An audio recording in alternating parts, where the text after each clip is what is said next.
Yo, what's up, B-Market page? So, tutorial video paano pagganahin ng ating RO01 Globe at Home Prepaid Wi-Fi. So, ito siya guys. Meron siyang libreng cable to power bank. So, pag brown out, basta may power bank, pwede siya gumana. So, sa mga nagtatanong kung saan makakabili, dito lang sa Jobet Only Data. Sa Facebook natin, message nyo lang ako. Then ito guys ko, paano mag-connect sa Wi-Fi. So guys, lagay nyo lang yung password nya, Globe at Home. Yan, ganyan na ganyan. Capital letter yung G at H, tapos may at. Then click connect. Once na-connect ka na, search mo lang to sa Globe at sa Google Chrome 192.168.254.254. Guys, open line na rin siya at any SIM card pwede. Then naka-modified na rin yung firmware niya, so upgraded na rin. So ayan yung mga hidden settings niya, naka-open naka-unlock na guys. Then pindutin mo tong login sa kaliwang kanan, ay sa dulong kanan pala. Ayan, lagay lang yung username and password. Then ito username and password niya guys, admin, and ang password din admin din. Then ito guys yung band settings niya, click internet. Tapos click manual network. Ito yung band settings niya guys, nasa taas. Pwede mamili ng mga band na available sa area mo. Ayun yung available bands niya guys. Then may change IMEI na rin siya guys. Ayan o.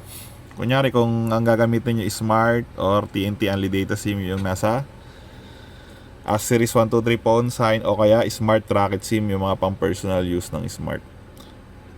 Pwede nyo ilagay yung IMEI ng phone nyo.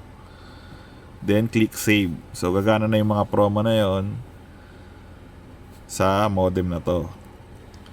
Kung gusto niya naman yung PAM only, dahil Globe nga siya, ay ilalagay nyo lang yung IMEI ng modem. Example ng smart modem. Kung may smart modem kayo, IMEI. Or kung gusto nyo rin bumili ng IMEI, message nyo lang ako. Yan, nagbebenta tayo ng IMEI. Then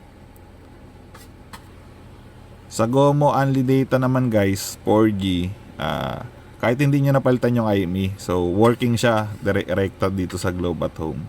So dito naman guys, basta ang di lang gumagana dito yung mga Only Data na 5G. Dahil 4G yung modem guys, 4G. So ang Only Data 5G hindi siya gagana. Kasi only 5G lang yung mga 5G modem lang yung guys. Then dito sa home network, may kita nyo yung mga nakakonect sa inyo guys. Ayan. Yung mga device or kung ano pa yan. Kung may nakakonect bang kapitbahay, may kita nyo. Tapos sa SMS naman guys, dito may kita nyo kung expert na yung mga promo nyo, may kita nyo rin dyan. Kahit di nyo natanggalin yung SIM card sa modem. Then ito naman guys sa MAC filter, yung para hindi ma-scan yung mga ibang mga kapitbahay, kasi yung pag nagko-connect, via scan na lang, di ba? So ayan, meron siyang MAC filter, so pwede nyo i-able.